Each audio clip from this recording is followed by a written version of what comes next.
Bonjour Dominique Bussereau. Bonjour Caroline Roux. Je le disais, le Premier ministre était hier soir sur France 2 avec un message très clair. J'entends, mais je ne bouge pas. Est-ce qu'on peut se contenter de dire j'entends la colère, mais je maintiens le cap? J'ai trouvé le Premier ministre hier soir sur votre antenne extrêmement préoccupé, le visage grave. Je pense que le gouvernement est dans une situation complexe. C'est pas une révolte, mais ça ressemblait en tout cas à une jacquerie.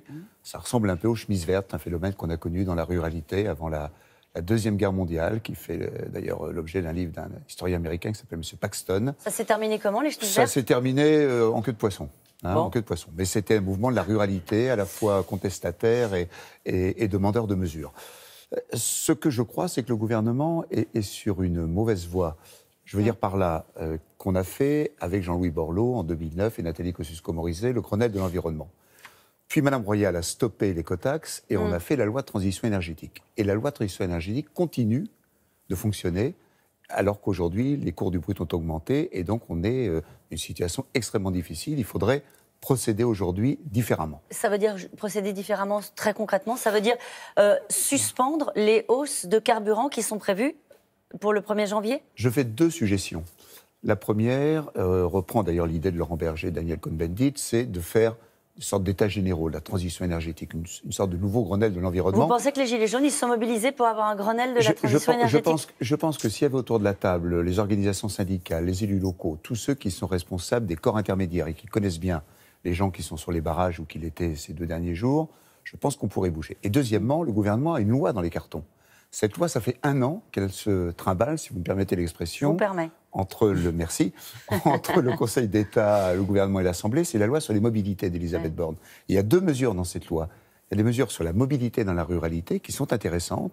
Et deuxièmement, on créerait peut-être une vignette ou une nouvelle écotaxe, ou peut-être simplement une vignette, qui permettrait non pas de taper sur les transports routiers, mais de demander aux donneurs d'ordre, c'est-à-dire monsieur Grande Surface, qui fait venir des choux de Bretagne, de payer quelque chose qui serait au service de la transition énergétique. Ce qui permettrait à tous les poids lourds étrangers qui traversent notre territoire de payer et d'avoir une ressource de l'ordre de quelques milliards d'euros qui financerait la transition énergétique. Et ce ne seraient pas les citoyens, avec leur petite automobile diesel à la campagne, qui paieraient, mais les entreprises... Je résume. Vous dites transition énergétique, oui, mais il faut arrêter de faire payer les automobilistes. Oui, enfin, il faut arrêter de faire payer les plus pauvres, parce que qu'est-ce qui paye en réalité? Qu'est-ce qu'il y a sur les barrages?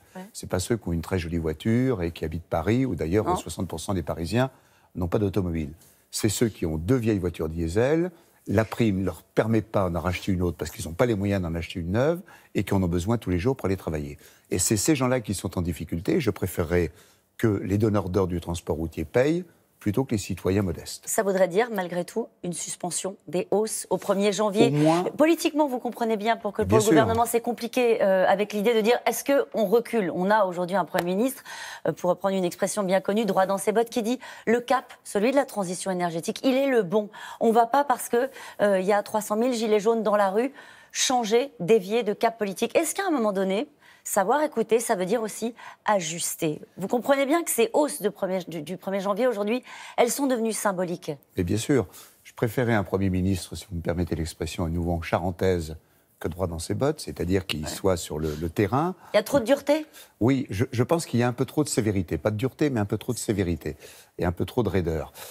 Ça ne serait pas fou de dire, tant que le brut augmente, on ne fait pas ces augmentations. Ça a été fait par le passé. C'est pas génial, c'est pas formidable, mais ça permettrait au moins de comprendre l'aspiration des Français. Mais honnêtement, c'est plutôt par des mesures de fond que par des mesurettes ou des mesures un peu inventées par l'administration de Bercy qu'on réglera la difficulté. Et je comprends que le gouvernement soit préoccupé parce que c'est préoccupant.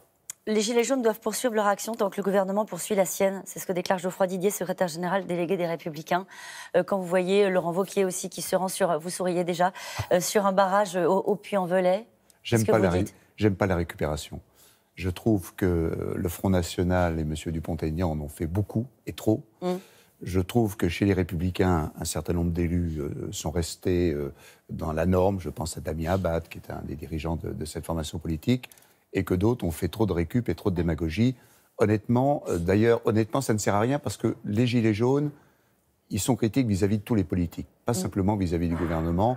Donc même si on fait des resets, je ne suis pas sûr que ça serve à quelque chose. On vient de voir passer des images à l'instant, des images de scènes de violence. Il y en a eu quelques-unes avec des conditions de sécurité qui sont très dures à maintenir dans ce genre de mobilisation un peu disparate.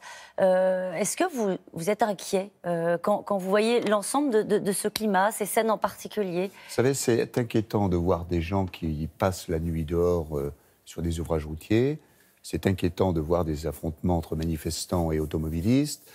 C'est inquiétant de voir que les forces de l'ordre ont laissé des manifestants venir jusqu'au coin de la place Beauvau et de l'Élysée. Ils les ont laissés venir, selon vous? En tout cas, ils ne les ont pas vus venir. C'est quand même l'endroit de Paris le plus protégé, naturellement, le ministère de l'Intérieur et le palais de l'Élysée. Oui, tout ça est inquiétant. Et ça veut bien dire que s'il n'y a pas des décisions importantes qui montrent que le message est entendu, ça ne veut pas dire reculer. Mais mieux entendre le message, ça peut malheureusement continuer et ça peut dégénérer. Ça veut dire qu'il faut aller vite. Parce que la question aujourd'hui est posée, est-ce que ce mouvement va se poursuivre? Il faut aller vite. Oui, parce que les Français peuvent faire grève par procuration. Rappelez-vous, 1995, c'était Alain Juppé, il lance une grande réforme, les Français l'approuvent, et puis les conditions de vie deviennent compliquées, et les Français finissent par soutenir les grévistes et font grève par procuration. Il ne faudrait pas que les Gilets jaunes servent pour bloquer le pays par procuration pour des mécontentements de nature plus politique. Ça vous a étonné de voir ces slogans Macron démission? Ça se joue aujourd'hui entre le président de la République et les Gilets jaunes. Je rappelle que la popularité du président est en baisse aux alentours de 25%. Est-ce que le président est fragile aujourd'hui? Vous savez, ceux qui sont populaires, ils vont être en congrès cette semaine à Paris, sont les maires, sont les élus locaux.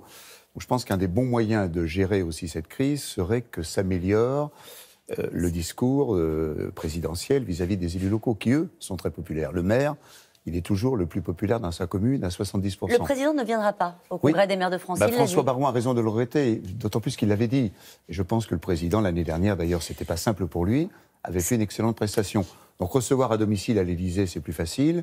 Je préférais qu'il aille devant les maires. Mais il n'a pas envie de se faire siffler, Dominique Bussereau? L'année dernière, il ne s'est pas fait siffler. Honnêtement, François Baron a fait un bon discours, qui est sans concession. Le président n'avait pas que des choses agréables à ajouter. Les maires sont républicains. Ils ont l'habitude d'écouter la parole de l'État. Je rappelle que vous êtes président de l'Assemblée des départements de France. Depuis quelques jours, tous n'ont qu'un mot à la bouche, les territoires. On a même eu un tweet de Gérard Collomb qui appelle à être à l'écoute des territoires. Le président de la République a écrit, il a pris la plume pour écrire aux maires de France. Qu'est-ce qu'ils attendent concrètement, les territoires? Ils attendent que l'État se préoccupe du régalien, de la justice, de la défense, de la protection de la France en Europe et dans le monde, et que leurs élus, comme ils le font déjà, aient la maîtrise complète de la gestion de leur vie quotidienne. Quand l'État vient dans la vie quotidienne, il n'est pas bon. Il faut qu'il concentre ses moyens sur la vie régalienne. Et on voit bien dans cette affaire que c'est justement en se mêlant de la vie quotidienne que l'État se prend quelque part, se mélange les pinceaux. C'est juste ça, ce qui est en train de se passer dans les territoires? Oui, c'est un besoin. Vous avez bien connu Jean-Pierre Raffarin qui dit ce qu'on est en train de vivre, c'est la révolte de la France d'en bas. Oui, Jean-Pierre Raffarin a repris sa célèbre formule de la France d'en bas, mais Christophe Guilly l'a très bien écrit. C'est la France à deux vitesses, cette France qui a voté Front National, des périphéries, des banlieues, de la ruralité, qui ne comprend pas ce que nous sommes en train de se dire et qui considère que nous sommes dans un monde de privilégiés auquel ils n'appartiennent pas.